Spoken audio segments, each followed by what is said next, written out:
What's going on, guys, gals, and pals? I'm Kosal, your local dungeon master. A little over a year ago, I started DMing my Pathfinder 2e campaign, The Gambler's Frontier. Recently, I just finished some videos of the prologue, so this is a supercut of everything, including the lore. Here's a playlist if you want to watch them individually. Also, some of the videos are kind of old, so don't judge me. And yeah, this is rehash content. But I'm getting ready to start up videos on the next arc, and also I gotta watch my cousin's anxious dog. Papa DM ain't got the time for a new guide video. Anyways, enjoy the show. Or not, it's a free world. You can do whatever you want. We're all here just to escape the harsh pains and soul-crushing disappointments of reality anyways. Appreciate the 1,000 subscribers, nerds. I'll see y'all next week.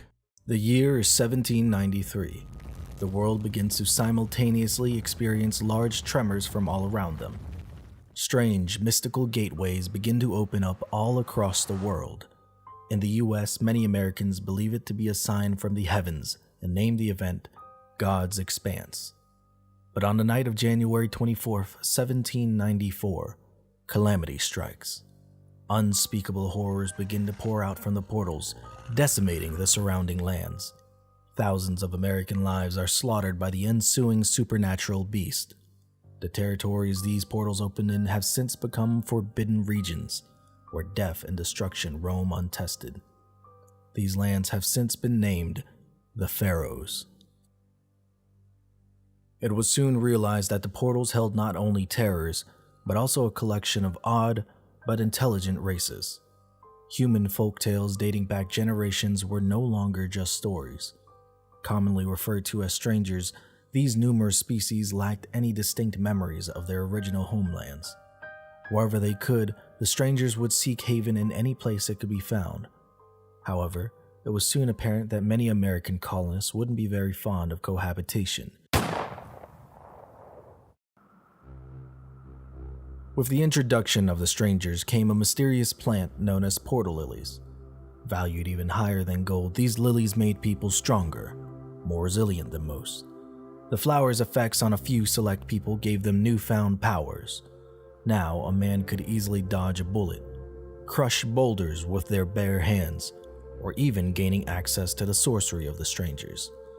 But even to this day, the extent of the power of these plants is poorly documented. These powered individuals came to be known as Sazis, a term most people picked up from the Navajo word Anasazis. Over the years, there would be many conflicts and skirmishes between Americans and the strangers. One notable event would be the War of 1812, which would be one of the first times that a group of strangers would make their mark on American history. The burning of Washington would lead a gnome settler named Saren Penbin to lead a group of his people to defend American soil after the death of his son. Their technological prowess and magical knowledge allowed them to bolster American ships to defend against British naval forces.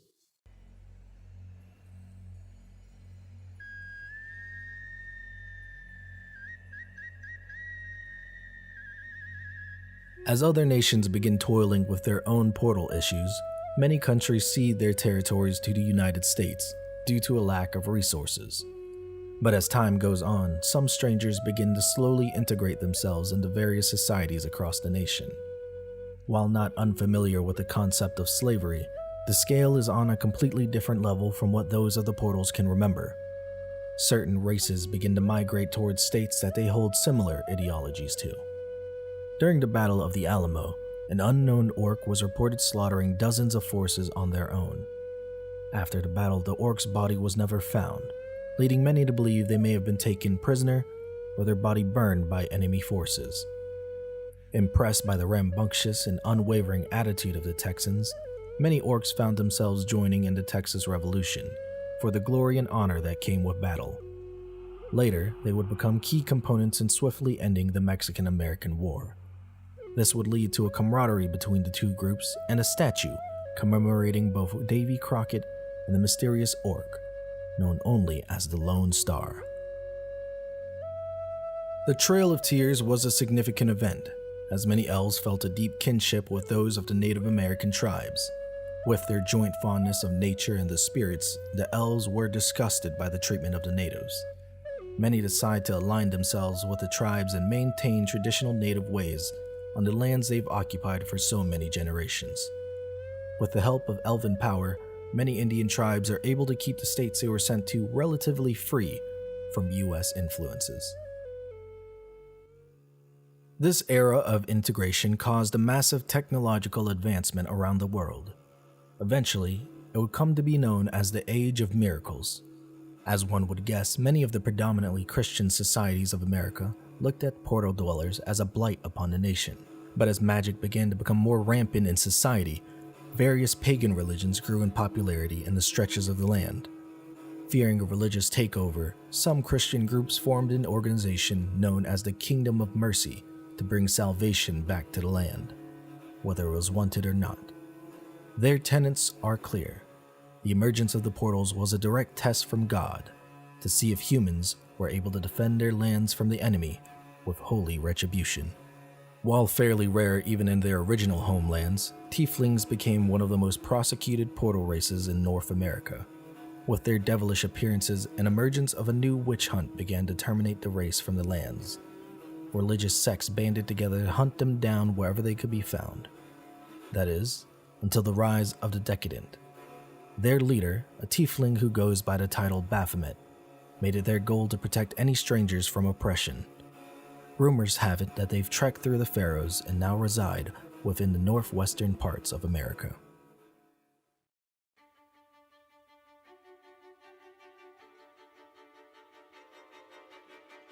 As magic and technology become more prominent, the age of steam and arcanology has entered the fray. During this time, the railroad industry becomes one of the most cutthroat and profitable businesses to be in. But as the United States becomes more known for its innovations, those in the South begin to see a power shift. There are more calls for the abolishment of slavery as the need begins to dwindle. And for a time, it appears as if the calls might be successful, until a group of Southern partisans called the Grey Guard begins to gain traction and rally the South. By standing on the belief that the North are attempting to destroy Southern values by wiping out slavery, the nation slowly begins to descend into chaos. In 1861, the Civil War commences, starting one of the deadliest conflicts the young nation has seen yet. And with the influence of strangers and magic engineering, the war becomes a prolonged battle between the Union and Confederate nation.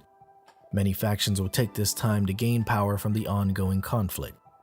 The Gilded Partnerships forms as a way for various companies to profit off both sides during the war. With their own private military force and abundance of resources, the Gilded Partnerships supply both sides with the much-needed supplies and mercenary power. But don't take this as an example of them being on friendly terms. There's plenty of corporate espionage and shadowed skirmishes if one cares to take a close enough look. The Ho Chin is a crime family that currently rules the streets of New York with an iron fist. They began as a simple Tong organization, focusing on assisting the families decimated by the work on the railroads. Tensions rose amongst rival Tong groups across the country, as they each vied for control of their respective neighborhoods. As the streets of many Chinatowns across the nation bloodied, a low-ranking member of the Ho Chin slowly made his way to the top. Stumbling upon one of the largest veins of portal lilies the world had seen yet, the young man took America by storm and led the organization to their current prominence. Sherman's March on Georgia was one of the most significant events, as the entire land was enveloped by a newly formed portal, something that hadn't occurred since the beginning of God's expanse. Now, the state has joined the Pharaohs, becoming a breeding ground for all monsters of the night. And that concludes a brief outlook on the current world of the gambler's frontier. Our story takes place in the early 1880s, where magic and technology rule the lands. The Civil War has gone on for years now. With constant death and fighting, the current armistice is one of the few moments of peace the nation has had in quite some time, if only for a moment. The Union is currently led by President Grant, in the South by an individual known as the Old General. But as most people fear, it only takes one bad hand for it all to come crumbling back into war. And should that happen, the last days of this young nation may be sooner than you would think. The creaks of dry, rotten wheels and tired horses can be heard stomping on rough ground. A stout dwarf named Mr. Valmont drives a carriage, surveying the surrounding area with a keen eye. Riding the carriage alongside our party is a duo, a masked man named Shaw and a quiet young girl named Layla. Where the f*** did Van Helsing go? I saw a blonde friend take a fat rip, and then his camera shook. He coughed so hard. Smoking creates a smell, and I don't like being smelly. Hey, want that one, my boy. Crawley, when you're taking a look at these mountaintops, to pervade the landscape, to really get an eye of things, you start to see that something feels off. It doesn't feel like there's as much life as there should be around nature. You spent most of your life around nature and animals and stuff like that. It feels like this place is almost kind of like grayed out. Howdy there. I do not believe I've gotten your name. Let's do introductions. Kind of weird to say that before you introduce yourself. It's nice to meet you. My name is Cecil. And what is yours? And I stick out my hand. We don't have time to linger here. We need to move. I agree with the guy. We should get out of here. Still gotta get provisions. Town's a couple miles out. Sounds terrific, Belmont. I mean, you are the driver. We've left our fates in your hands. What happened to Lovelace's camera? Lovelace also disconnected from here. I just noticed. Is that what? Upon entering the decrepit town of Coffin Rock, an immense feeling of unease can be felt immediately. The people appear tired, as if they haven't slept for weeks, but the arrival of newcomers energizes their eyes with immediate suspicion, as if jolted with intense vigor. And other than the carriage horses, still not one animal in sight. A large cliff, in the form of a coffin, overlooks the town, seeming as if it could end what little life was left in the settlement in the blink of an eye. We should keep Cecil out of sight, yes? If you don't mind, can I borrow a piece of clothing? You mean like a t-shirt or something? Something to where it looks like I might be like a child wearing his father's clothes. And he turns to Layla. She hands him over like a shirt and then makes it into like a little hood for you. Oh, I most appreciate it, thank you. By the way, thank you, Xander, for reminding me. I forgot that the people in these parts...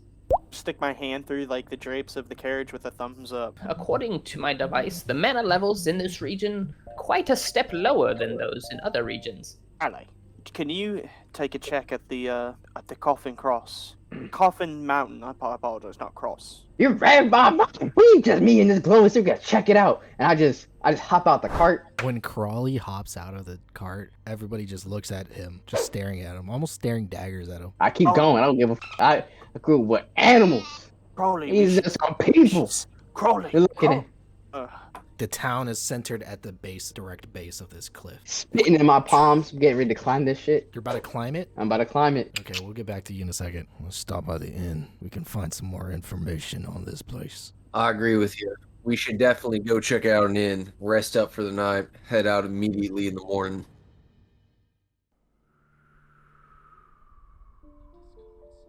The discolored sign to the Crystal River Hotel has long been blemished. With a few letters faded away, the inn simply reads, "Cry a River." Dirty windows give any onlookers a sensation of dreaming, as the filthy haze fogs anything within view. Manning the front desk is a frail and sad-looking individual named Carl Testaverde. Upon entering the establishment, the small man lightens up, if only for a moment. This was certainly the first customers he had seen in quite some time. Oh, guests. Hello. Welcome to the Crystal River Hotel. Thanks for having us. Carl, I want to ask you about the history about this place. Can you tell me a little bit more about it? It's a hotel. Me and my wife came here a long time ago and opened this place up. Really? What's the name of your wife? Dorothy? Yeah, unfortunately she's no longer with us. I hope our patronage here is enough, to maybe liven up the place a little bit. Cecil, as you look into this mirror, you look very worried in the reflection of the mirror. Well, it appears I've determined what the issue here is. Xander, it appears that you said the innkeeper had a wife. It appears that she has not moved on. She's trapped here. At this point, you hear almost like a ghastly scream coming from upstairs where DeSantis and Carl went.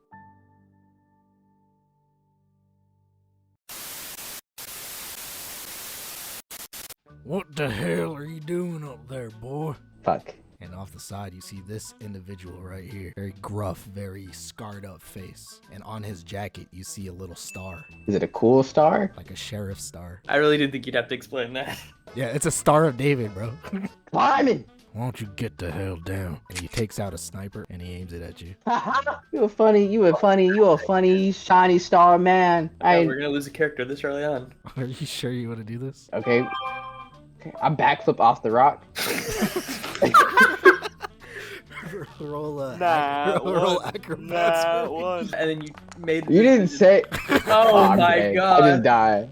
I just suicide. Take 3 points of damage as you basically tumble off of this. You land on your ass. Not a very good climber, are you? I'm a great climber, just not a great descender. What?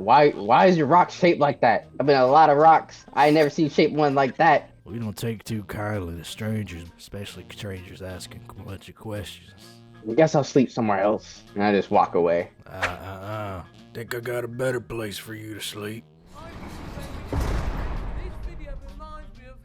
Feels kind of fucked up that the first player rests in this campaign is black. It is what it is, bro. The decrepit Crystal River Hotel begins to shake violently. Dust and debris scatter, fogging the vision of those attempting to observe their surroundings. A stern but calm man simply looks down the hallway at the location of the ghastly scream. A whimpering and meek individual cowers at the source of the terror. Alright, innkeeper. What the hell was that? We should go check on her. Is that woman okay? You guys are the only people staying here. Then what the hell just shrieked like a banshee? I don't know. Alright, well, I guess I'm taking the lead. DeSantis, where is the innkeeper? Right behind me. Carl. Okay. Carl, is it? How long's it been since your wife died? I don't know, a few years maybe? Why? What does she have to do with this? Was there any complications when she died? Xander, can you ask him about what you saw? Xander? Xander, stop texting that MILF, you cuck. You look at that. It's so worth it, though. It's so. I don't care. Carl, I think it's your wife that's having this issue.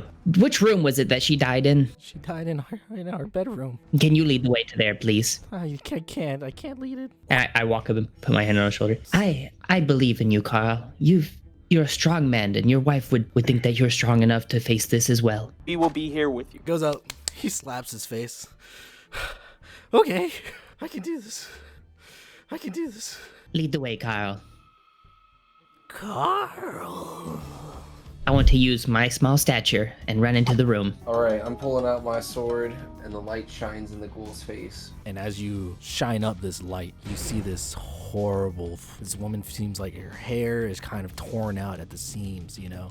Her skin just looks like it's melting. And she looks pregnant. Carl, did you kill your pregnant wife? No, I didn't kill my pregnant wife. Please, she's still grabbing my arm.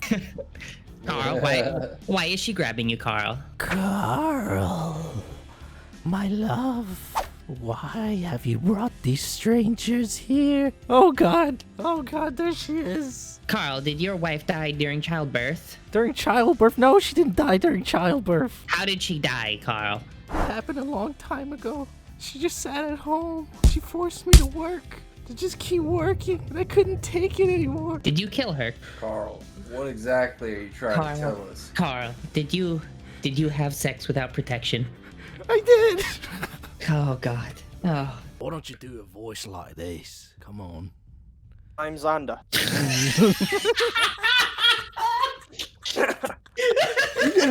Yeah. Hello. Your name is Xander. I'm here to clean your chimney. Master Tumnus isn't going to be happy about this. Did you push her, Carl? No, I didn't push her. She tripped on our baby. Carl, do you know where they perhaps are buried? Yeah, out back, right next to the old hickory tree. I'll be right back. DeSantis, Xander, can you perhaps keep him safe? I'm gonna sprint out the door. As you run out of the door, at the far end of the hallway where you just came from, you see a little small figure dart across from the other rooms. It's scurrying, you know, like and it scurries over. Fuck. Roll an attack with that. Okay. Oh my goodness.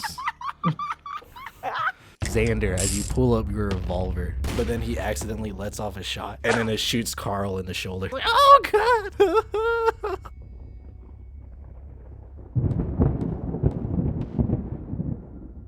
And as you run out this door, you open it. Suddenly, a small little creature jumps on to your head. Down, little one. I'm trying to save you. You see it like pulling at your hair, but it's a baby, so it has baby strength. I just keep running out the door while it's doing this. Shaw, Layla, if you'll come help me real quick. Oh god, what the fuck is that in your hair? Wraith infestation is very common. A wraith. Do you see a is it the hickory tree over there? Shaw, can you grab that shovel over there and perhaps dig real quick? Yeah, no problem. And as you take a closer look at the cross, you know, you see two names on it. You see Katie and Geodude. Geodude, that's your name, isn't it? Geodude. I pull him out of the hair and start rocking back and forth as Shaw's digging. A little dirty. Shut the fuck up. Ugly ass nigga. And as you see this baby fully, you know, it's disgusting. This baby looks gross. Its skin purplish and veiny. Hey Cecil, thing's almost dug. Seems like there's a coffin under here. Perfect. Let's pry that open real quick. Alright, well I'm not much of a religious folk, but something tells me this is not. This is a little sacrilegious. Oh my god! No, I think what has happened is that the baby never got to have his baptism and the child was born out of wedlock. Feels like we're taking this from another thing. Does it sound familiar? I think I heard this story somewhere. The Witcher book. Yeah. Oh yeah, the Witcher book. Yeah, I remember that one. The Witcher. And he props it open, and inside you see this a skeleton and what appears to be a small little bundle, a white bundle in the skeleton's hand. Layla, will you hold him for a second? And I hand her over the wraith baby. Since you're down, you're short. She kind of like layers her down with her book without touching it. Presses down on the back, pressing it into the ground without touching it. Layla, be a little bit gentler. It is a baby. And I pull open the Bible and I start going to a verse about redemption and stuff like that. As I read it, dousing the bodies in oil. Like, how's the baby responding to this? To me reading out these biblical verses. Getting quieter. And then once it's thoroughly doused, I'm gonna cast Firebolt on the bodies. And I hope y'all pass on. You see this fireball come from Cecil's hand, and it starts to burn these bodies inside of the thing. And the baby on the ground is getting quieter and quieter. It's okay, young one. I know you were taken before your time, but you and your mother can pass on together. Suddenly it pushes off the book and it jumps immediately towards Cecil's face. I kick it in the fire.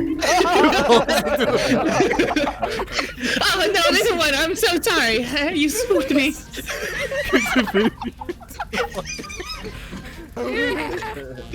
And then from inside the house you hear a blood-curdling scream.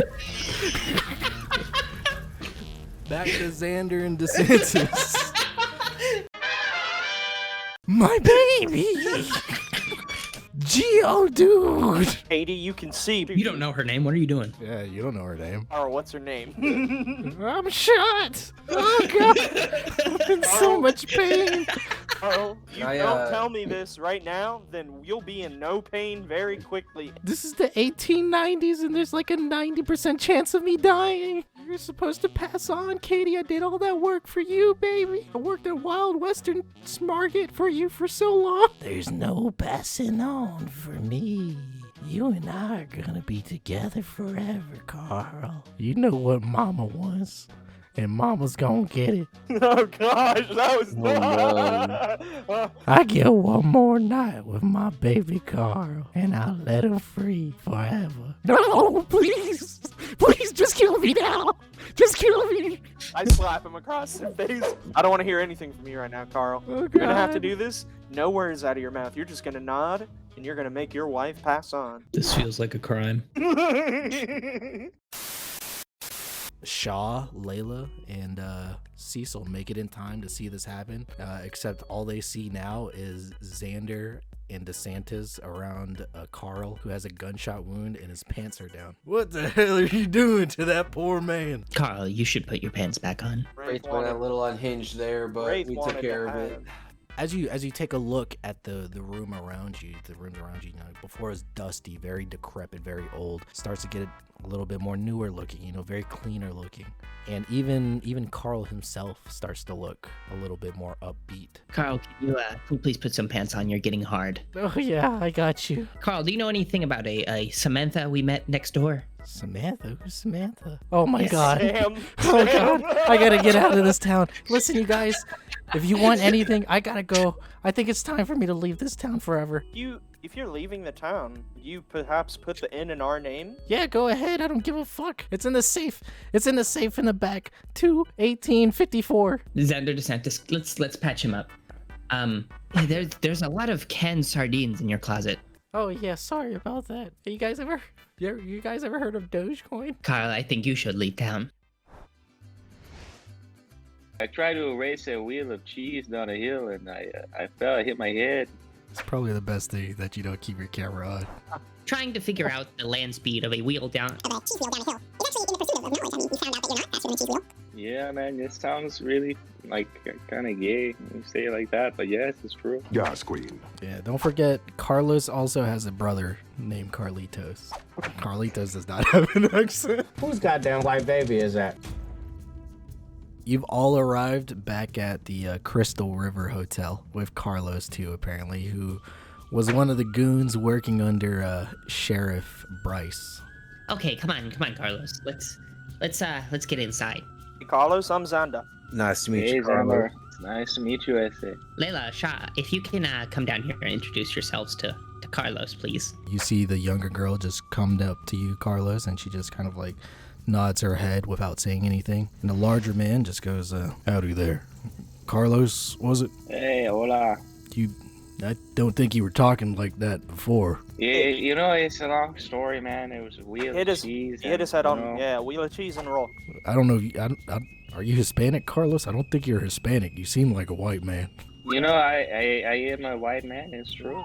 Speaking of which, where is Crawley? Didn't we just free him? Where'd he go? Oh, he just went running off screaming again. Don't worry about it. Shah, Layla, you said that there was something keeping you in this town. Would you mind elaborating if we're going to continue journeying together? You see Shaw kind of give like a little grave look over to Layla. You fellas know anything about Georgia? You mean the one that was raised to the ground? Yes, and portal ended up opening and... You mean the massacre of millions of innocent citizens for a war that was really only among a few individuals? Yes, sir, that would be it. Yeah, I know it. To make a long story short, these types of lands don't just naturally come up. A lot of despair, a lot of hopelessness happens. More fear builds up in the people. Lands tend to become something similar to that. Seems like this town is just the beginning of it happening here. I have to admit, I'm confused, Shaw. What could we possibly do to fix this? These types of scenarios are usually caused by some sort of event or somebody or something coming into town and causing heaps of trouble. And this may just be a small town, but we let it grow and fester. Eventually, all of Colorado is going to become something of this sort. I think we just need to maybe investigate a bit more around the town, maybe see what's up. All right, gang. I just had a thought, and the one thing I do remember is this bar 6 feet under. I say we go over there.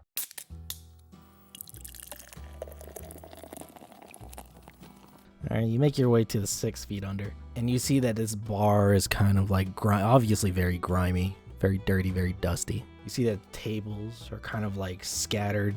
You see a very fancy, stern-looking man, very cautiously looking at his watch. And you see a couple of no-name miners as well. They look very gruff. They're kind of talking to themselves on a... Can you define which kind of miner? The rock miner. Okay, Like thank you. coal miners. But are they also children? I think everybody- Yeah, they're also kids.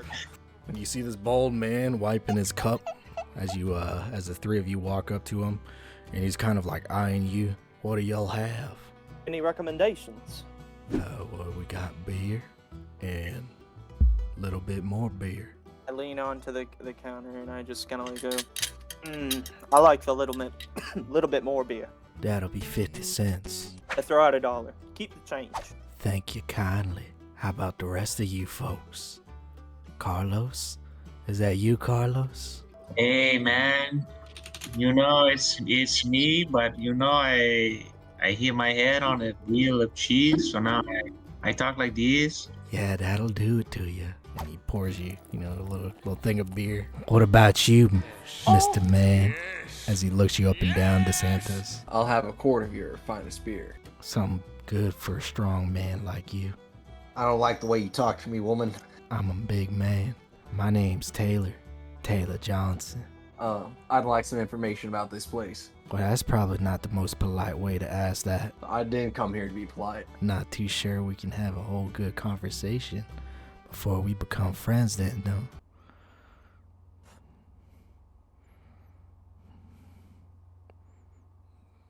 Alright, man, a few words I see.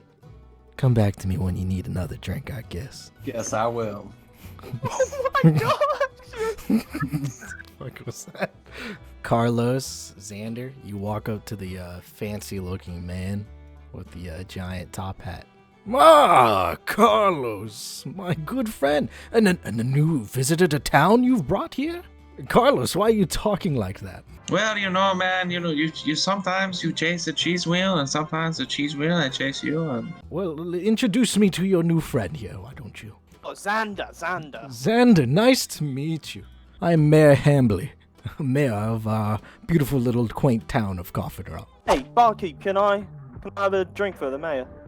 Oh, and he brightens up when you say this. You know, he was already nursing a drink. In fact, it looks like he's been nursing a few. Cheers to an amazing town. Oh, cheers indeed. And he kind of rubs his watch a little bit.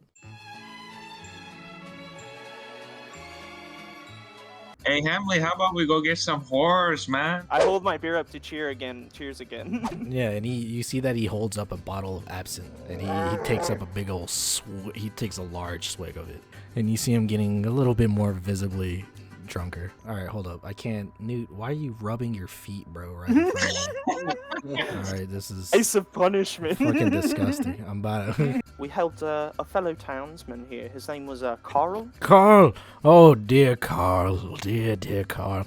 But he's kind of gone, so we actually have the inn now. You have the inn? You know, but that means that you can come over to our inn. You don't have to keep up this image around, you know? You can just be yourself around us. We could do that. Yes, let's get some roll beers. Some of our boys are actually right over there. As you say this, the doors open up, treaching mud into the saloon. Seems like he was digging in dirt holes or something. Comes a stout African-American man. Ah, Crowley. It's good to... Why are you holding an Old English 40? This is an old English. I found this.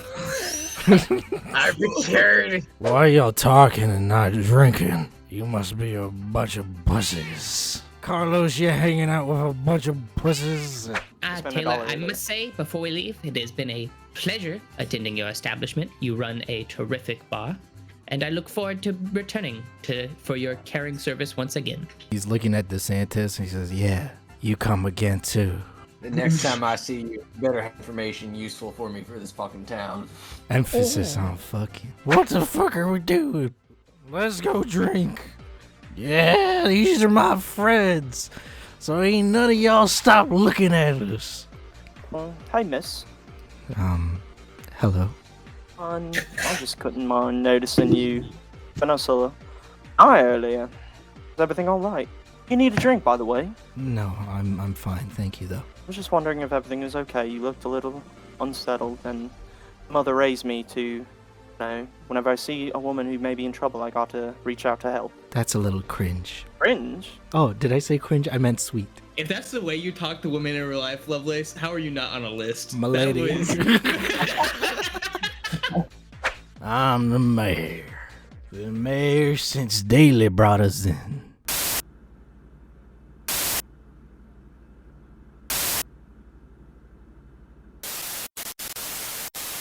This is an opportune moment to tie the mayor to a chair and question him, get actual information out of this town. Tie me to a chair? Yeah, Mayor, to drink. Have you never done, Edward 40 chairs? Edward 40 chairs? No, don't think I have. I'm gonna shoot DeSantis a dirty look and go to pull him aside. Absolutely unacceptable for you to try and take advantage of a drunk man. See, so I don't think you see this opportunity that we have before us. How would you feel if there was someone else in a position of weakness that you took advantage of? How would you feel if you were in a drunk state and Taylor decided it was a perfectly opportune moment to sit you down in a chair? Hey, I think I'm winning 40 chairs. If you doing the right thing, reason, it ain't nothing wrong. It ain't right to kill animals, but we all gotta eat. No, but if you are following your own moral compass, then I believe that at any point you can become the villain in the story. I'll cheer to that. And he takes his absinthe and he takes a big old swig and then passes out on the spot. Oh Lord. Xander, Carlos, can you help me get the mayor into a bed? I believe he is done for the night. Carlos, what do you think? Yeah, I think so, but I think also maybe we rummage through his stuff. You know, we rob him. Carlos, you are. I am fundamentally opposed to this. You are a member of the law enforcement here. I think we should go with Carlos. His opinion here. I mean, he's law enforcement of this town, so if he says it's okay, then yeah. If you are set on this course of action, I'm leaving. I'm not gonna take none. I just want to know what's in there. It might be a clue. And Cecil heads out the door looking for Shaw and Layla. Yeah, and as you pat him down, you find a note. What's that note say? As you're reading it, basically it talks about how he feels like he's failed the town. You know, he was trusted by John Daly to, upbring it. And he talks about his nightmares and how bad they've been getting lately. And he's been having nightmares about the woods. Who is it addressed to? To whoever finds him. Damn, that's fucked up. Anything else? No, that's about it. He has a watch, a golden watch. Can I check for any inscriptions or engravings? Yeah, on the back of the watch, it seems like is a message on there, and it says, "To the best mayor of Coffin Rock, John Daly." As you go outside, you're wandering around looking for Shaw and Layla. You happen to find them with Mr. Belmont over at the local livery. But as you get up closer, you happen to see that it's definitely abandoned. When you get up closer, you start to smell something almost decaying. Layla, Shaw, Belmont, it's good to see you. Found 2 dead ones inside. Must have been dead for a while. It appears that there's something strange in this town. Yeah, a lot of things ain't adding up around these parts. It appears that something has befallen this town, but it appears either through magic or through divine intervention that this town has been changed in some manner. From what I've seen, it almost appears demonic of sorts, to be honest with you. I have to admit, I'm not that familiar with the demonic or really the dark aspects. I'm mostly a man of intervention and innovation of the arcane arts myself, so. I know I mentioned this before, but I'm not expecting you to stay here at all. I can provide Belmont with the proper currency and he can take you all on your way if that's what you feel is best. Well, Shaw, that's part of the reason I came to find y'all. I think I will stay with y'all. You and Layla seem like good people that don't intentionally bring harm to those that are less vulnerable. But the companions that we've come with, I've come upon a conundrum. Well, we took the mayor back to our place, and they tied him up, and I believe DeSantis said the game they were going to play was truth or pain, and I could not be a willing participant to that. The man was already inebriated and clearly vulnerable. I'm at a pass because they wouldn't listen to my arguments as to how that would not be the best befitting those trying to help. Layla, why don't you go help Mr. Belmont and let me have a conversation here with Mr. Cecil, all right? By the way, Layla, I know your book lost its scent, so tonight when we go back, I can refinish that. I had to infuse something else, so sadly it took away the magic out of that book, but I will replace it. Yeah, she gives you like a little smile, and she kind of bows down a little bit before she runs off with Mr. Belmont to attend to the horses. Walk over here with me, Cecil. That's a good daughter you have there, Shaw. She's not my daughter. We treat her like a daughter. She is good. and she deserves a lot better than what I can give her. I don't know about that, Shaw. You seem to take great care of her. Well, we'll see. Anyways, about your situation and your compatriots. I don't know, where are you from, Cecil? Well, I arrived in this world somewhere around, I believe it's Kansas. I don't quite remember anything before that. The last memory I have, or the oldest, is I awoke in a field, laying on a bed of straw. Met a nice family. They took me in when they really didn't have to, and helped me start discovering inclinations I had before that time. The things I liked came back to me over time. I found that I was talented in the arcane arts, and then I've been traveling ever since. I met a companion. He sadly passed on to the other side before me, but left behind some of his notes, and I've been searching ever since. Well, Cecil, I'm just a lowly human put onto this God-given earth, and I can't say I have more knowledge or experience since you've definitely been here on this earth longer than I have. But I do say that I'm an individual that's traveled around a lot, and I've met all different types of people that have their own unique ways of thinking. These kinds of people just need the right push in the right direction. Sometimes we all have different circumstances. I haven't really been with y'all that long, so I'm not too sure how it is for y'all. But maybe sometimes they just need a guiding hand, perhaps. But what do I do if I try and provide that guidance, but they shun it? I tried to explain to them why it was wrong, but they just poked fun at me and made jabs and then continued doing it.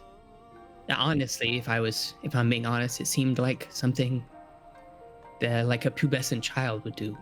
They didn't listen, and they kept doing things that were clearly wrong. Well, I know sometimes, you can teach people or try and teach people, but I understand that there's only so much that an individual can do. That's something I have trouble with myself.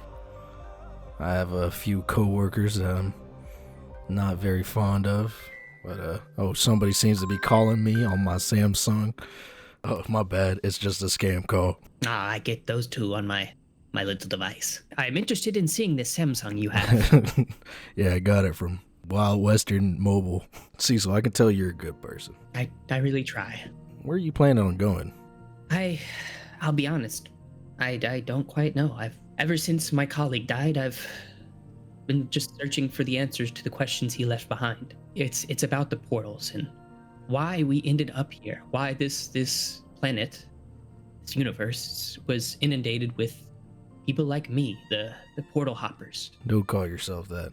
You're a lot more than that, all right? I'm an understanding man, but I don't understand self-deprecation. It's funny you say that. You called yourself a lowly human earlier, but I think that's far from the truth. You might have lived here less time than I've been, but I think in that time you've had many more experiences than I have. I've been insulated, looking at the arcane innovations and scholastic pursuits. I think your active manner of traveling and meeting people has led to you having much more wisdom when it comes to people. And that's why I sought you out. I have to admit, I'm perplexed on these people that seem to be doing wrongs in what they declare the pursuit of good. But I just don't see how that tying up an inebriated man can possibly be in the pursuit of good. That is fair. You ever heard of a group called the Pinkertons? I can't say I have. Pinkertons was a group that was basically acting as an independent police force in the States. But ever since this little war between the North and the South happened, they've been struggling, trying to keep up their own. A group decided to branch off after they saw how they were treating a lot of the individuals from the portals and made their own group. You may have guessed by now, but I'm part of that group. And what is this group called? The Game Wardens. What is your duty as a game warden? Well, we go around, investigate various strange occurrences around the states, and make sure that they're fixed. Make sure nothing like Georgia happens again. Just like how we're doing in this town right here. So this was your destination? No, this just happens to be something we came across, actually. I have a question, Shaw. Is Layla part of the Game Wardens? Not exactly. And you see he gets a little standoffish a little bit about Layla and her involvement in this group. I'd rather not talk about it. Ah, very well. Your secrets are your own. I appreciate that. I don't know if you're interested in maybe joining our ranks. If y'all have been around this long, I assume your base of knowledge is much better than mine, and I would love the opportunity to do good. I feel like our goals align quite similarly. You have to go undergo some training, just so you know. Ah, I could see that. I'm not the best when it comes to, I guess, enforcing the law. Why don't you take this?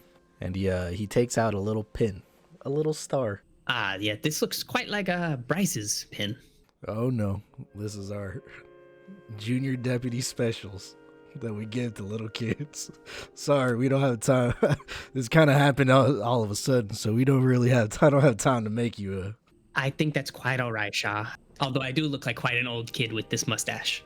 I think you should maybe try and get a better look at some of these individuals. You know, maybe it's just a first offhand thing. If they're not to your accord, you know, you can always come with me and Layla where we're going to. I appreciate that, Shaw. I really do. I want to help these people, but if they keep surrounding themselves with bad decisions, I in good standing can't stay with them. I just hope that while we're together with them, you can help me try and guide these young souls, because I think that a lot of them are just lost, especially Crawley. That one seems he kind of scares me. Try to keep this on the down low. Oh, of course. And I slip the pin on the inside of my jacket, my robe. Yeah, as you look at it, you see that it just says Junior Weenie Hut Sheriff. And Shaw, if I can, could I count on you to help me guide these ones, at least while we're with them? Certainly. I'll certainly try my best. I feel like they give you a lot more respect than they do me. I'm, as much as I hate to say it, just a small little man. I feel like my stature alone lends itself to a stereotype. But you're one of the big gruff. You really look the cutting image of a sheriff or a traveler. And I feel like that, honestly, I feel like they're all a little enamored with you. We're only as great as our heart is. Well, Shaw, thank you for this conversation. I'm going to go head back and make sure that the mayor's still alive. For sure. Me and the other two will be over there soon. You're at the inn, right? Well, I'll be at the inn. I'm going to go at least get the mayor into bed. If you can let Belmont know that he can come in the inn. He doesn't have to sleep in the library. I know he's been out here for quite a while. I think he likes it, to be honest with you. Aren't there dead horses in there? I know. It's weird. How does he keep that gun so clean when he's so dirty? It's honestly incredible. I don't know. Earlier I came over here and heard him. He said he was shining his gun, but I also heard something moaning. And Shaw, I don't think you needed to share that. Oh my God, I think he's alone with Layla. All right, I gotta go. I do think I saw Belmont on the list. Oh God. It's the morning after the events of last night. You all sit down. You see Xander sweeping up. I got to say that I think it got out of hand last night. I think that's quite fair. I apologize for trying to force my beliefs on you. I just think that you all have the potential for greatness, and I hate to see you squander it. Cecil, I wanted to apologize for my brazen behavior towards our guest. I should have handled the situation with a little bit more finesse. Does anyone know if there's any coffee in this place? I guess I'll go check the kitchen. Yeah, and as you go into the kitchen, you actually notice that Shaw is already up. Probably one of the first ones awake, making a pot of coffee. Morning, Shaw. DeSantis, how's the morning treating you? Had better. A little rough from last night. You brewing a pot of bean over there? Yes, I am. Would you like a cup? Yes, sir. I'd like two. One for me and the mayor. Sure, here you go. And he hands you a pot of coffee. Heard you boys got up to a lot of business last night. A lot of small signs of demonic possession. I guess you don't mind if me and Layla head out with y'all too then, huh? Not at all. Let's go say morning to everyone. As y'all are going upstairs, somebody comes through the door. A man that you would recognize, Carlos. Carlos? Carlos, where you been? Well, I've been here at the inn. Oh god! Oh god! Why you talking like that, Carlos? The strangest thing. Since I hit my head chasing a cheese wheel the other day. A cheese wheel? Oh, Carlos, I told you not to go around them damn cheese. You know how it gets you. Smoked Gouda. I couldn't say no. Oh my goodness, Carlos, you've been missing for hours. The sheriff's got me out here looking for you. Oh, y'all's the fellas out. Oh, lordy. Hello, Carlitos. Sheriff Bryce should have known we came back here. I told him. Sheriff Bryce doesn't really put me up through a whole lot of knowledge. Says it hurts my head or something too much. I was just checking. I was wondering where you went, Carlos. I've been here. Carlitos, do you perhaps remember what his original voice sounded like? What do you mean? No reason. Why, was he doing something offensive? I wouldn't say yes. And I'm gonna head upstairs. Oh, Carlos. You wasn't doing nothing offensive. Our mama raised us better than that. Listen, Carlito, I can't help it. I hope you wasn't doing anything offensive like a Hispanic accent. That's why Mama gave us these names, because she appreciates Mexican culture so much. Carlito, you know our mother was a whore. But she was a whore with a heart of gold, Carlos. Carlos, you mind if we have a moment real quick? Of course, Carlito. Would y'all excuse me and my brother real quick, please? Come on, Carlos. And as you get outside, and your brother turns to you, and he takes you by the shoulders. Carlos, what the fuck's going on? Well, Carlito, you know that the sheriff asked me to keep an eye on these folks. The best way to do that is to pretend to be a member of their gang. I just wanted to come and check on you, make sure things are alright. My voice changing like this? That's real. I have no control over that. Yeah, no, you always had that problem. You said they said you did a Mexican accent. That's fucking hilarious. Funniest shit I ever seen. It was funny as fuck. The sheriff wanted me to bring you this, in case things get a little sticky. You feel like anything comes up, just like this. And he hands you a flare. Thank you, Carlito. Keep doing your work here, brother. We're gonna get a big payday after this. You go up to the mayor and you see him sitting up in bed. Oh, Cecil, right? That is correct, Mayor Hemley. Yes, I'm starting to regain some memory. Yes. I brought you some breakfast. You did seem quite worried yesterday evening, about your watch. Yes. And he as you look at him, he gets kind of like a gloomy face. If it's damaged in some way, I'm quite confident in my ability to fix it. I'm quite good with the clockwork. I'm quite all right, son. It's just a gift I got long ago. Hello, everybody. Hambly!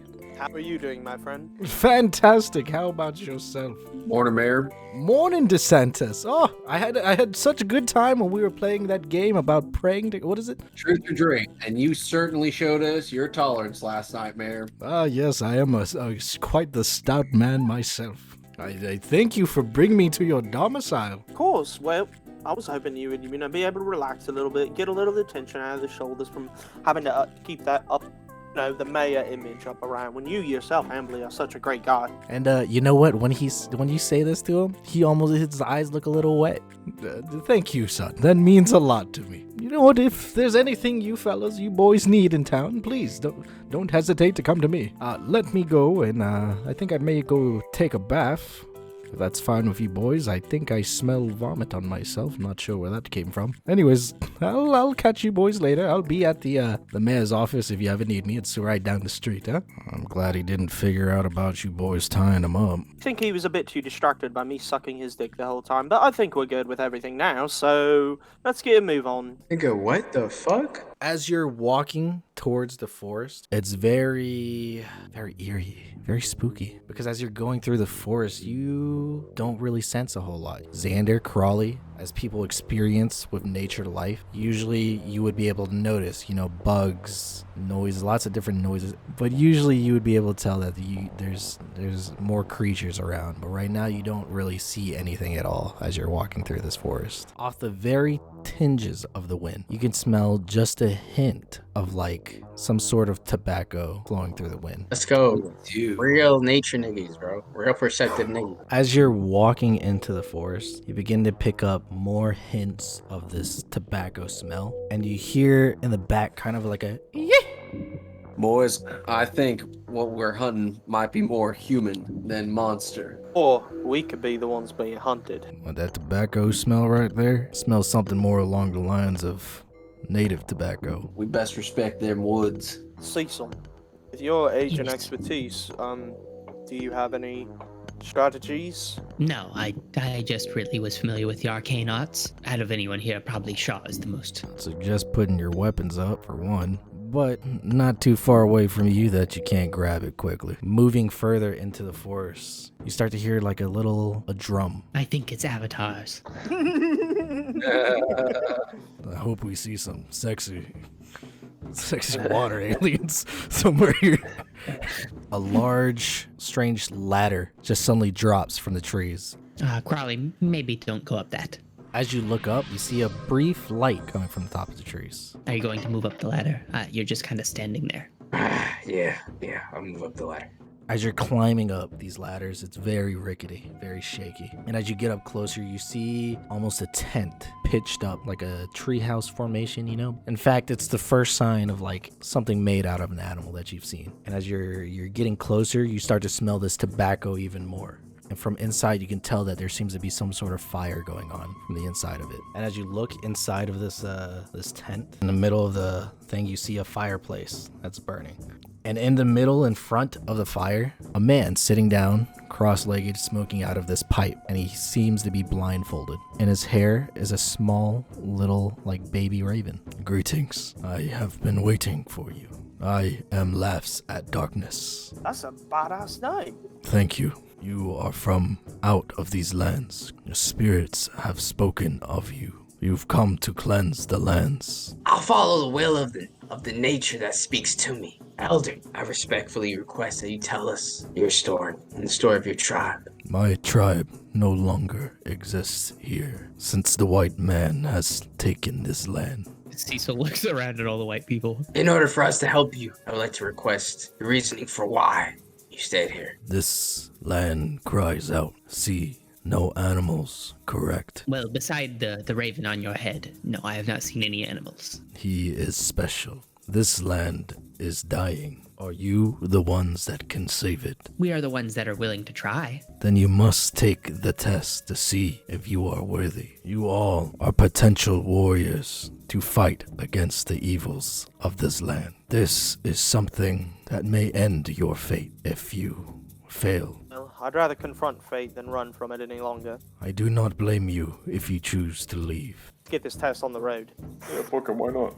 Let's get on with it. Yes, I am interested. From his pouch on the side of him, he takes out what appears to be a bunch of different herbs and he throws it into the fire, creating this smoke that basically envelops the entire tent. And as you're breathing in this smoke, you feel oddly at peace. This smoke begins to envelop your lungs, Xander and Crawley. You feel tears streaming down your face. You're pushed back down the tree. The three of you, as you're inhaling this smoke, you feel your spirit leaving your body. You see yourself in the sky flying through the town before it was what it was today, you know, probably about 30, 40 years ago. It looks very pristine compared to what it is now. You see animals all across the lands trailing, you know. Eventually you come to what appears to be a mining site. And the sign on top of the mine says Cooked Earth Mine. You see some people screaming from the inside of it and others running out calling for help. Eventually you come to this very flat plain and begin to sink into the earth until eventually you're confronted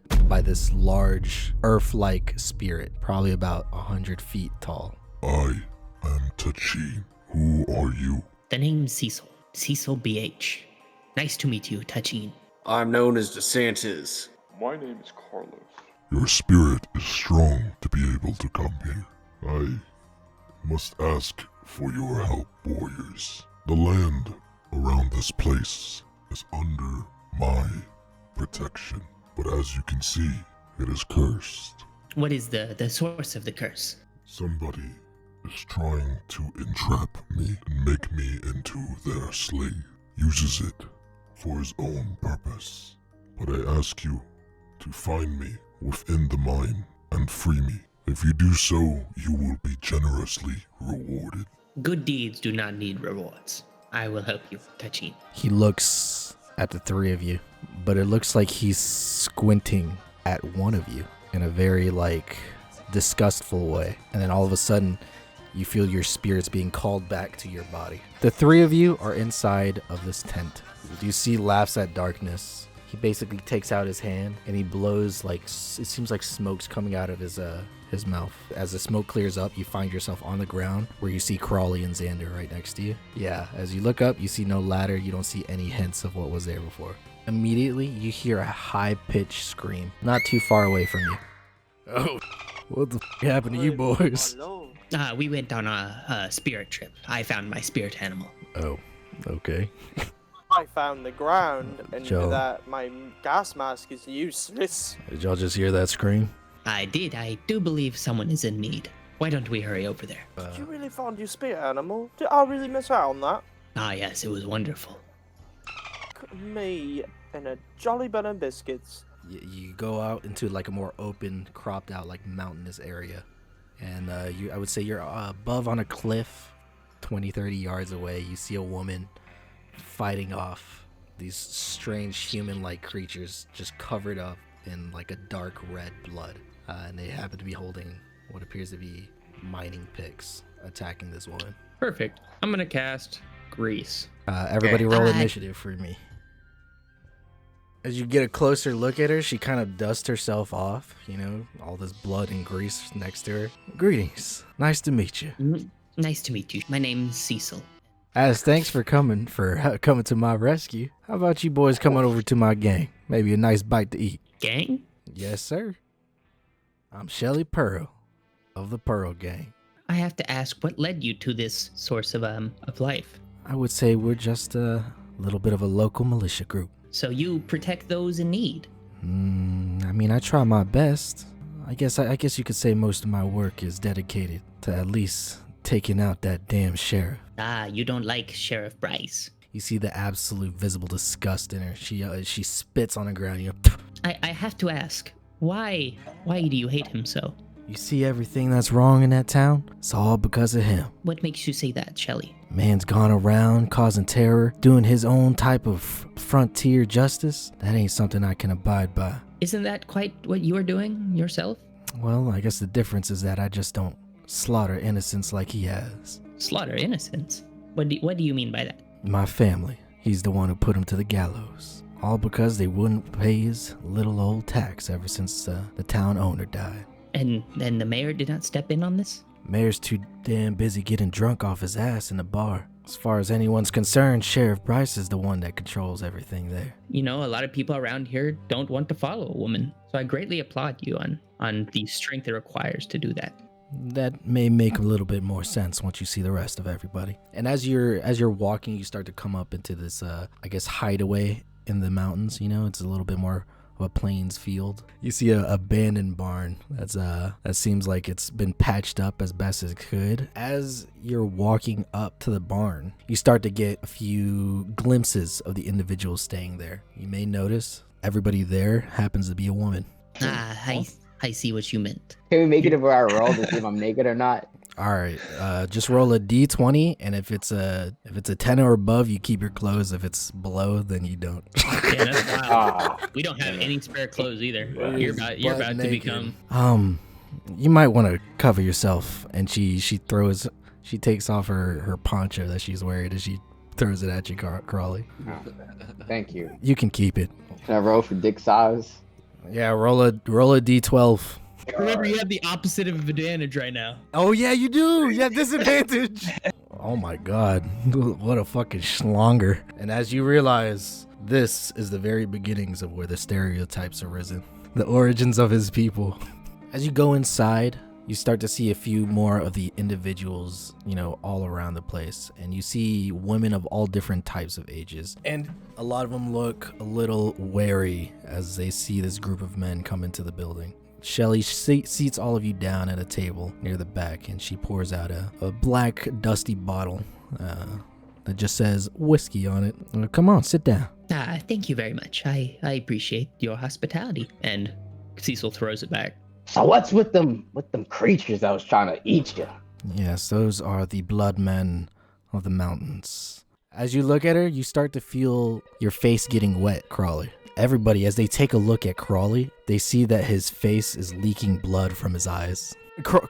Crawley, are you okay? And as she says this, your eyes begin to gush even more blood. Oh, his name. If we say his name, cries blood. Oh, is that a medical condition? How about we just call you C then for right now, huh? Yeah. T-Dog. Sea Dog? Yes, I like the name Sea Dog. Yeah, I think it's best that you maybe go outside, Mr. Sea Dog. I just go outside and kick some trees. Shelly, we came here because we are hunting something. Because something is hunting us. There's something evil in this town, and we intend to find out what. Well, I can tell you exactly what that is. That's that damn sheriff. If there's anything bad happening there, he's definitely got something to do with it. Now, what makes you so determined that the sheriff is behind all this? Trust me, I know. These things don't just attack recklessly. They seem to be given orders. We could clear out all of these fiends. Imagine how happy your girls would be. Imagine the lives they could live. I wouldn't mind helping you as long as we're taking down the sheriff, but if I go anywhere near town, well, that's a bullet straight through my head. What about your friend over here? Why is he so quiet? As she nods over to Carlos. Carlos, tell her the whole how your voice went back and forth. Well, you have to understand that I was really, really, really hungry. And I was chasing a big, big wheel of cheese down a hill. Now I talk like this. Yeah, that'll do it. I had an uncle that passed away to something similar. Are any of these women here single? As you say this, you see her tense up all of a sudden. You mind repeating that? She's here sheltering these women. I don't think she needs... Trust me, he's good-natured. He's just a silly person. It comes off badly sometimes. She kind of waves it off. No, I was really hoping you could, properly equip us to combat this. I don't know if you noticed, but we're barely surviving over here. Our barn is barely even functioning. I guess somebody working with the sheriff could help us.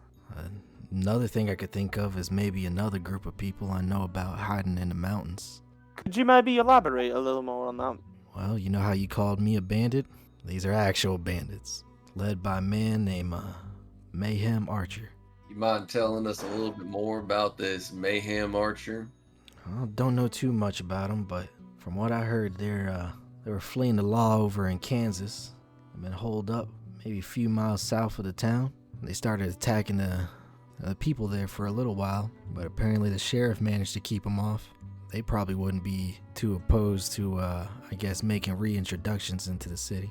So we can't take care of the sheriff because the sheriff is warding off these vagrants. Correct.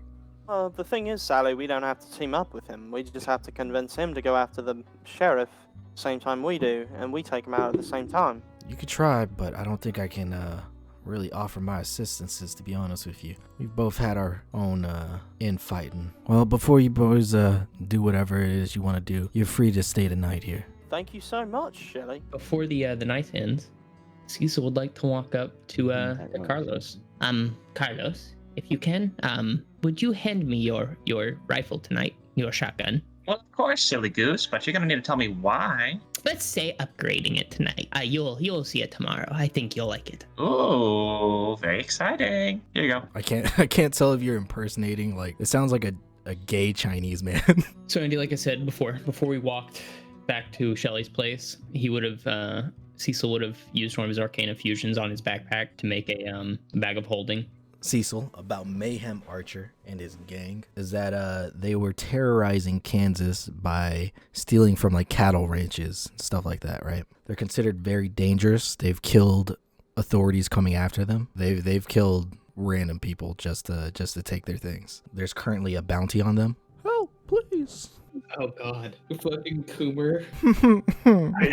It seems like you've been inflicted by the taste of three-dimensional woman, Newton.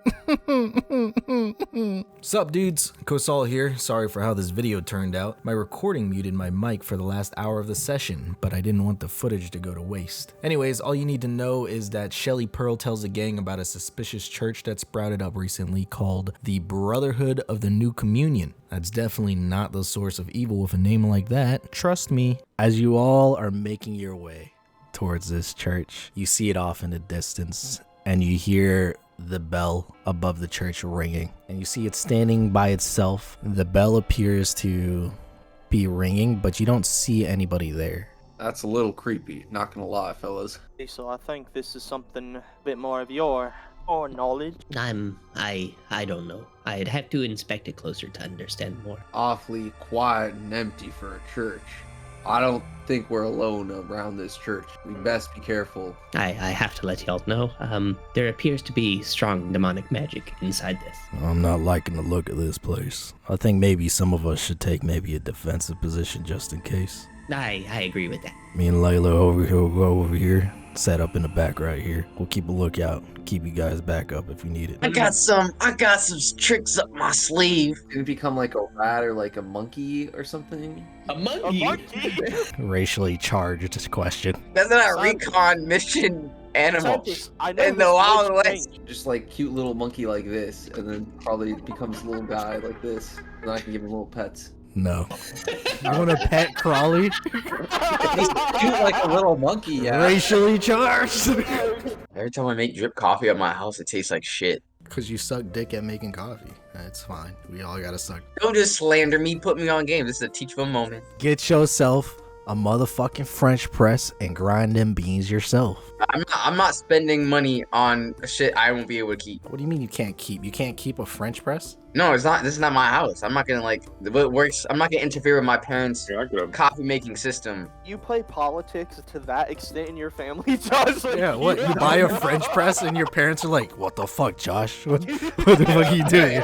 I don't know. As this happens, you see that the front door of the church opens. Hello, my children. Hello there. We didn't want to interrupt your service, but we did want to see when there's good time to come in and introduce ourselves. Oh, it is quite all right. We are used to people getting curious about the church. I do have to ask, what is with all the pentagrams all over the... It belonged to an old cult, you know, and we decided to fix it up because we didn't... Unfortunately, they were really good at stamping these pentagrams onto the walls, and we don't have any carpenters, which is ironic considering, you know, Jesus and whatnot. Well, I guess the best thing is to just be upfront about this. I've cast Detect Magic, and I have detected some demonic magic from inside your church. Oh, dear. If you want, we can go and search it out. Please come in and search for these kinds of presences. I wouldn't like those kinds of things inside of the church. By the way, I am Deacon Plume. Mr. Carlos, how's it going again? Are you finally ready to come to the church and pray with us? Of course I'm ready. I've been ready my entire life. Carlos, your voice has changed from the last time I saw you. Yes, you see, it's a long story about it's me, it's Cheese Wheel, and a grand old time I had. Oh, no, understandable. There's a lot of wild rogue cheese wheels in town. Please come inside. Well, this is quite interesting. It looks like the demonic magic is coming from behind this wall. Unfortunately, nobody is allowed back there. That is where the sacred texts of the Brotherhood of the New Communion lie. I'm sorry, I do not believe that you can make your way back there. At least not until Reverend Cheval returns. I think that as a man of God, if there is demonic energy threatening your congregation, you should do anything within your power to stop that threat. I promise you that through our prayers, we are quite strong against demonic influence. Now you listen here, Mr. Deacon. We mean well, but we can't protect you if we don't know what we gotta protect you from. I think it would serve everyone's best interest. You just let us in there and go take a quick look at that mine. Well, I guess it wouldn't be too bad to take a look, but if you wouldn't mind, we will need some people to be there with you. Not a problem at all. Much appreciated. Please, follow me and I'll lead you to the back. As you're being led to the far back of the church into the room, the deacon opens the door, and inside of it you see an altar, made out of copper, with a large mirror that stands in front of the altar. Xander, what you see is you see a reflection of yourself, but you also see yourself as a child. You start to hear kind of voices of like a battle, your parents kind of calling for you to hide under the bed, and then it just snaps back. What exactly is it that you boys are looking for?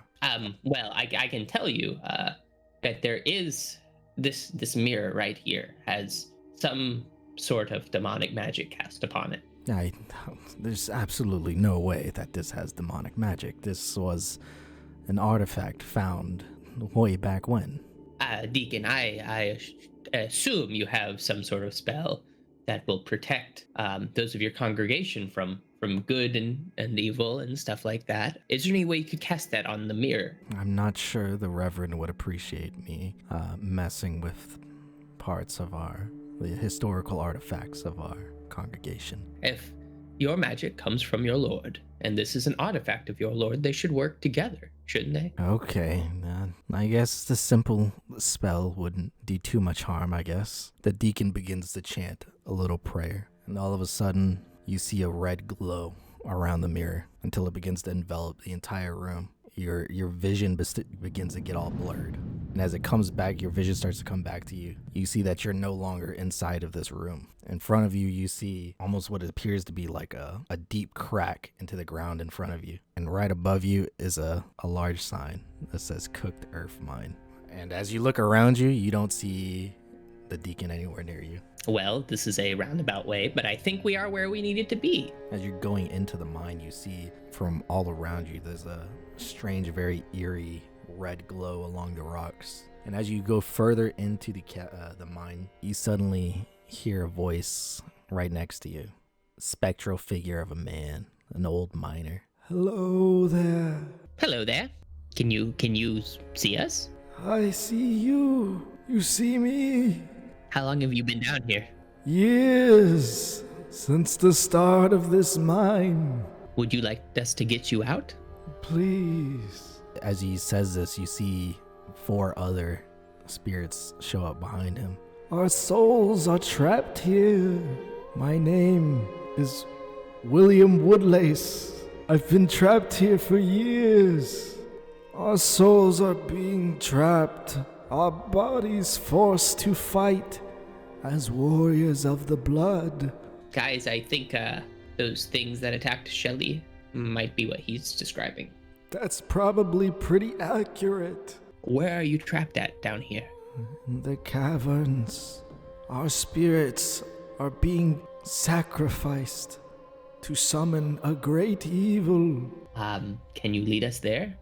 Our spirits are too weak. If we have a host, we can lead you there. Well, it just so happens our good friend Crowley over here is, But, nah. No. It is the only way. Does the host have to be willing? It does have to be willing. Cecil is the most injured. Probably take him over. All of us need our own individual host to travel. Don't you just need one to lead the way? I promise we can assist you. I think this might be... I am definitely the smallest and least nimble. So if he tries to run with my body, Get the shit out of you, got it. Nah, maybe not that. Come here, William Woodlace. Oh, thank you. Please, make sure he doesn't run. Let's get a move on. My brothers, I'm sorry. I will save you. As you're making your way further down the tunnel, it starts to open up into a larger cavern. In the middle of the cavern, you see a pit filled with some sort of like magma. Floating in the air, you see this large rock-like figure. Its thick arms kind of spread out, almost as if he's tied by this red energy. And you see those blood creatures that you saw before. They're pushing an individual into the magma below, and you hear him screaming in agony. You see one individual chanting over a book in his hands. Well, I think we found the Reverend Cheval. I think we should refrain from killing him.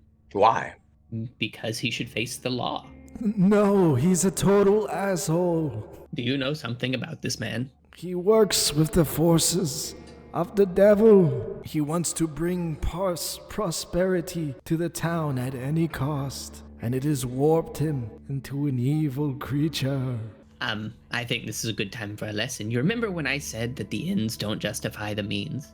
He wish for prosperity for the town. You really trying to turn this into a teachable moment right now? He's super evil. Kill him. What are you doing, bro? This is not an episode of VeggieTales. What the fuck?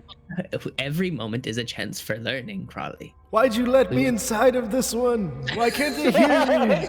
He might be speaking out of anger. No, if you don't kill him, he'll summon the demon. Well, he did.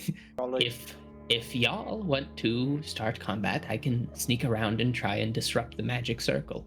Hello, boys. Sheriff, there is a man committing a crime here. And you see the head of the Reverend turn around 180 degrees. Intruders. Bryce, apprehend this man. Well, you see, me and the Reverend got a deal. Everybody roll initiative. Crawley, hand me your bag. I give him my shit. I'm going to run to the Reverend. I enjoyed my time with all of you. Oh, what the fuck? I'm going to use my Arcana Fusion to turn his bag into another bag of holding and shove it inside of mine while I'm beside the Reverend. That's crazy, bro. Trying to sacrifice your life in the beginning. I don't die. I get sucked into a random location on the astral plane. Nigga, it's one turn. There hasn't even been like a rotation. I put the bags inside each other. That means that the Reverend and these two people, as well as myself, will all disappear into the astral plane. As I put it inside, I turn to the party and I go, I never said my last name was Heimerdinger. Peace out.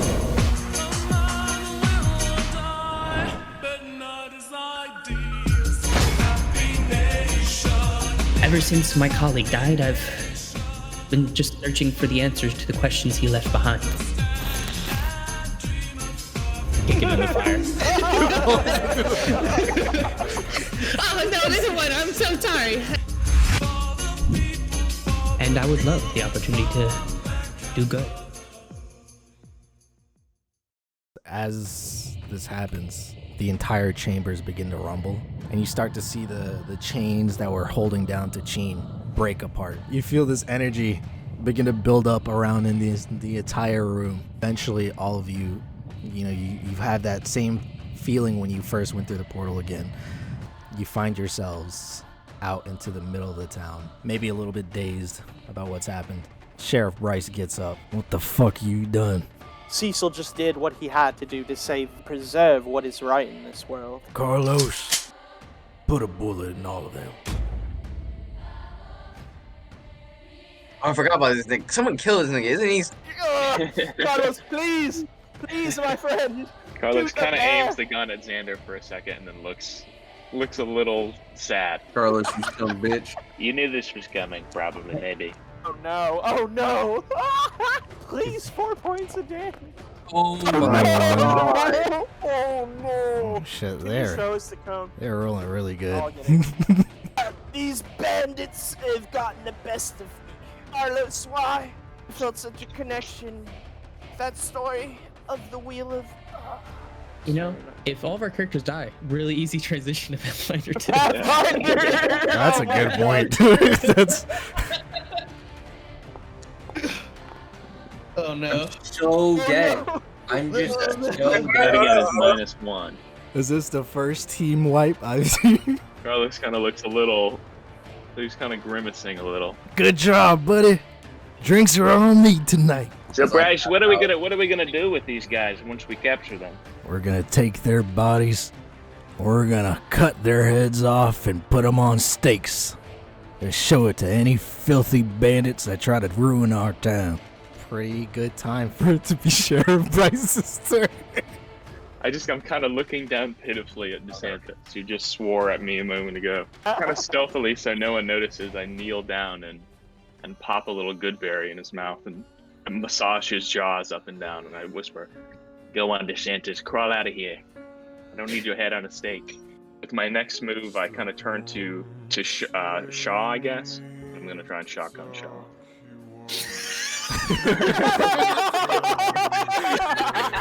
Carlos is looking real conflicted as he continues shooting at Shaw right now.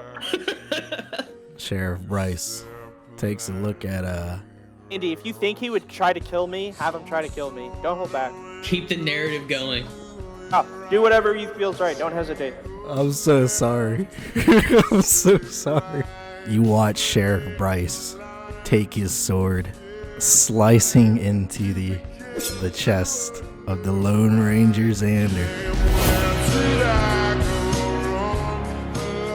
I don't want to hear anything from you right now, Carl. You're gonna have to do this. No words out of your mouth. You're just gonna nod, and you're gonna make your wife pass on. Whenever I see a woman who may be in trouble, I got to reach out to help. That's a little cringe. Cringe? One medicine check in 3 rounds. Journey finally over, as we never get to learn the rest of his backstory. Crawley. Tell me how you want to kill Sheriff Bryce. Fucking one roll too. This is for the people we lost. Justice has been served. And I just hit that nigga. I go split that man down the middle with the wrath of the animal kingdom. Sheriff Bryce, his face bludgeoned in, dies right next to Xander. All right, gang. Maybe we could work something out here. Carlos, drop your weapon. If I drop the weapon, you're just gonna kill me anyway. The weapon. You might live. Just takes off running. Yeah. Yeah, literally just flees in the other direction. As you watch Carlos, running down the street frantically, he gets shot a little, gets grazed on the shoulder. He manages to steal a horse. Yeah, I'm in tremendous pain. Getting away scot-free. I guess all of y'all huddle around the body of Xander. Don't worry, Xander. I'm gonna hunt down Carlos for you. Oh shit, boys. I'm not sure what we're supposed to do next, to be honest with you. Let's just bury him and get out of here. And as this happens, you start to hear gunshots off in the distance. Probably dozens of gunshots out in the air. And you just hear a voice yelling out loud. How's it going, boys? Archer Mayhem's coming to take the city. I don't think we can take another fight, boys. Go get Mr. Belmont, quick. You yell out to Mr. Belmont to get everything ready. You begin to move out of the town, and you hear more of these gunshots coming in closer into the town. You hear people screaming. Shaw just looks down, depressed, knowing that he has failed the city and the town. But maybe one day you can find the path, maybe find a way to save the town again in the future. Yeah, I think that's the end of Coffin Rock.